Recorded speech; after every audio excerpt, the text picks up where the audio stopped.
Assalamualaikum warahmatullahi wabarakatuh. Selamat pagi, selamat siang, selamat sore. Anak-anak, semoga kalian semua dalam keadaan sehat walafiat ya anak-anak ya. Tetap semangat. Baik anak-anak, di pertemuan pertama, Ibu akan menjelaskan bahasa Indonesia sebagai identitas budaya bangsa. Apa saja yang akan kita pelajari? Baik, kita akan mempelajari tentang hakikat bahasa, sejarah, kedudukan, dan fungsi. Selanjutnya, definisi bahasa menurut para ahli. Edward Safir mengatakan bahasa sebagai suatu alat untuk mengungkapkan pikiran, perasaan, dan kemauan. Bolliger mengatakan bahasa manusia adalah sistem komunikasi yang berhubungan dengan suara dan pendengaran yang berinteraksi dengan pengalaman-pengalaman pemakaiannya. Sujono Darjowijojo mengatakan bahasa adalah suatu sistem simbolisan yang arbitrer yang dipakai oleh anggota masyarakat untuk berkomunikasi. Harimurti Kridalaksana mengatakan bahasa adalah sistem lambang bunyi yang arbitrer yang digunakan oleh para anggota suatu masyarakat untuk bekerja sama, berinteraksi, dan mengidentifikasi diri. Sifat-sifat bahasa mempunyai sistem, lambang, bunyi, bermakna, arbitrer, unik, universal, manusiawi, bervariasi, dinamis, alat interaksi, dan yang terakhir sebagai identitas diri. Ibu akan menjelaskan satu-satu ya dari sifat bahasa ini. Bahasa sebagai sistem. Mengapa demikian? Bahasa memiliki susunan teratur, berpola, membentuk suatu keseluruhan yang bermakna. Sistem simbol bunyi yang bermakna dan berartikulasi dihasilkan oleh alat ucap yang bersifat arbitrer dan konvensional yang dipakai sebagai alat berkomunikasi oleh sekelompok manusia untuk melahirkan perasaan dan pemikiran. Bahasa sebagai lambang. Bahasa memiliki simbol untuk menyampaikan pesan kepada lawan tutur. Bahasa adalah lambang atau simbol. Lambang-lambang bahasa diwujudkan dalam bentuk bunyi yang merupakan satuan-satuan bahasa, seperti kata atau gabungan kata. Jadi, kata sebagai satuan bahasa itu disebut lambang. Seperti contohnya alat makan, ada sendok, ada garpu, ada piring. Nah, itu ya yang disebut dengan simbol. Selanjutnya, bahasa sebagai bunyi atau bahasa adalah bunyi. Bahasa itu adalah sifatnya primer, dapat diucapkan dan menghasilkan bunyi yang dikeluarkan oleh alat ucap manusia yang mempunyai makna. Bahasa makian adalah bahasa yang pektu dikeluarkan oleh alat ucap manusia yang mempunyai makna tidak baik atau bahasa kasar. Jadi bahasa Indonesia yang dikeluarkan atau bahasa alat ucap manusia yang mempunyai makna. Contohnya tadi Ibu mengucapkan alat masak seperti piring, garpu, sendok. Nah, itu mempunyai arti masing-masing ya. Kalau sendok alat untuk makan seperti itu. Berbeda lagi bahasa makian. Bahasa makian ternyata bahasa yang dikeluarkan oleh alat ucap manusia yang mempunyai makna tidak baik. Itu yang disebut bahasa makian. Oke anak-anak, selanjutnya. Bahasa itu bermakna. Bahasa sebagai suatu hal yang bermakna erat, mempunyai kaitan dengan sistem lambang bunyi. Makna tersebut pada setiap subsistem. Bahasa bermakna karena bahasa sendiri mempunyai kata dan setiap kata terikat pada makna. Selain itu, bahasa juga bermakna dalam artian meninggalkan makna tersendiri baik bagi pendengar maupun penuturnya. Karena bahasa mampu membangun emosi di antara keduanya. Jadi, apabila kita mau mengucapkan atau bertutur kata yang sekiranya tidak penting kita ucapkan atau kita menyindir seseorang, nah itu disebut dengan ini ya, membangun emosi. Jadi lebih baik tidak kita ucapkan. Baik anak-anak, kita lanjutkan. Ini adalah susunan, ini ya anak-anak, susunan bahasa. Bentuk yang paling kecil seperti huruf B, A, H, atau A, B, C, D, E, F, G itu adalah yang disebut morfem.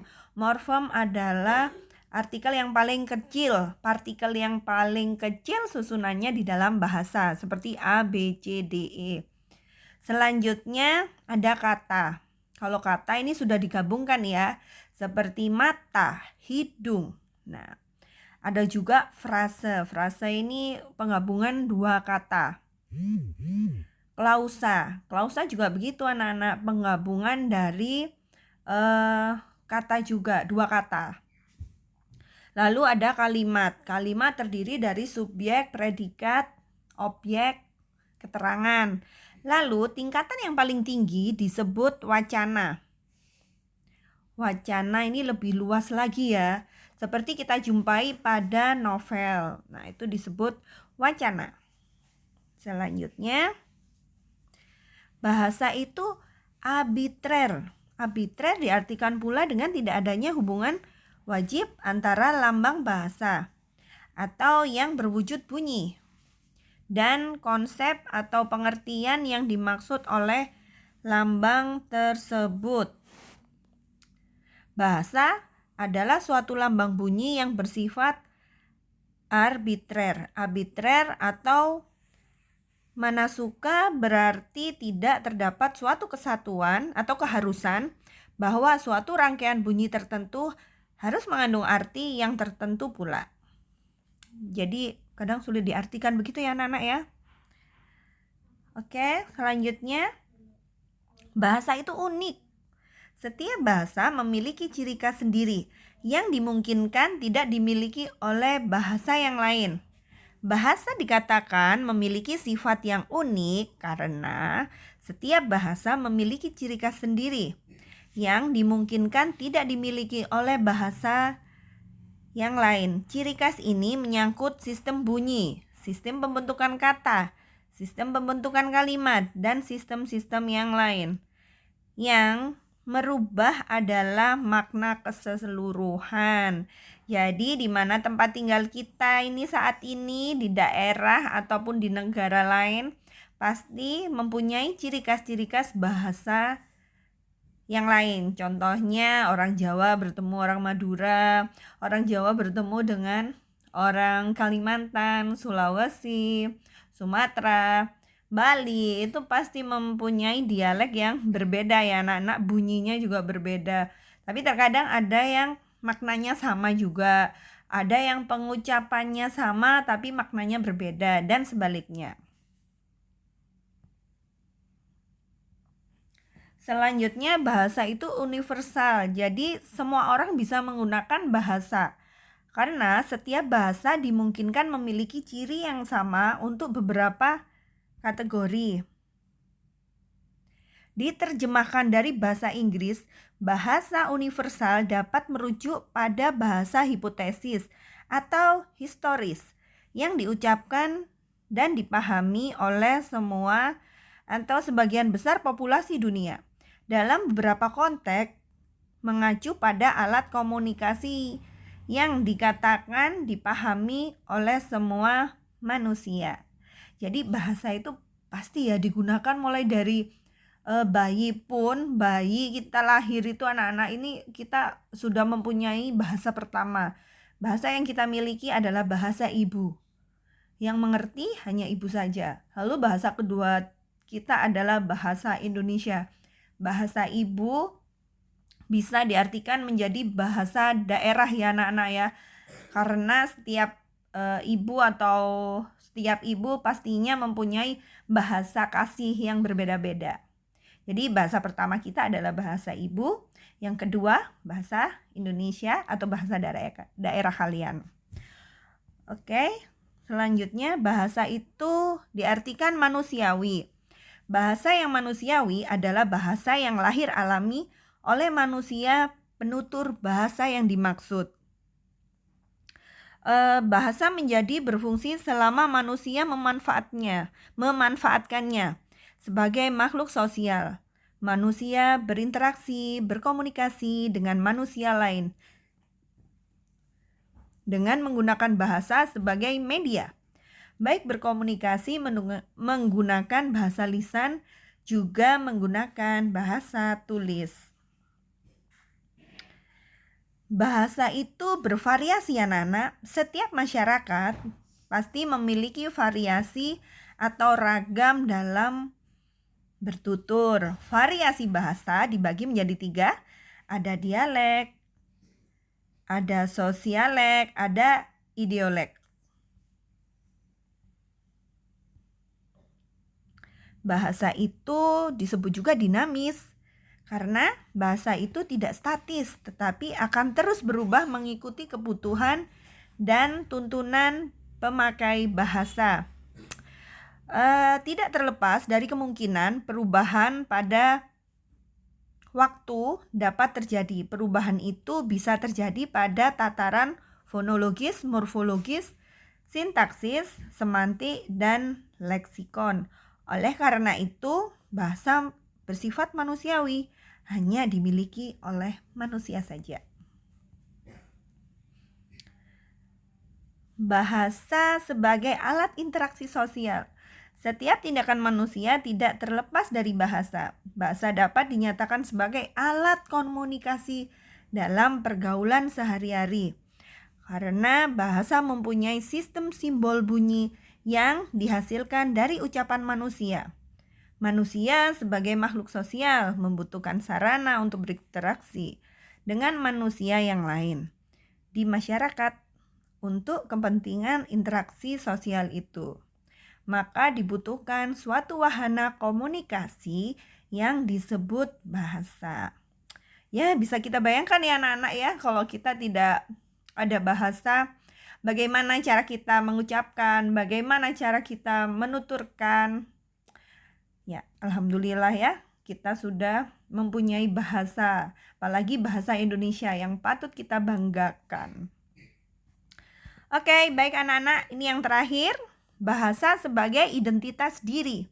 Bahasa akan menjadi petunjuk karakter pemakaian bahasa tersebut, karena merupakan ciri khas yang menandakan seseorang atau sekelompok orang atau suatu bangsa. Pastilah kita membanggakan bahasa Indonesia kita. Bila kita menggunakan bahasa Indonesia, pastinya kita sudah dikenal di dunia luar. Kita adalah orang Indonesia. Pasti kita cukup bangga ya menggunakan bahasa Indonesia. Atau daerah kita sendiri. Kebetulan ibu dari Jawa, pasti bila bertemu dengan orang Jawa, ibu menggunakan dialek Jawa. Nah, seperti itu anak-anak. Baik anak-anak, sekian materi lintas minat dari ibu. Semoga bermanfaat, tetap sehat, belajar terus ya anak-anak ya. Terima kasih. Saya akhiri. Assalamualaikum warahmatullahi wabarakatuh. Terima kasih.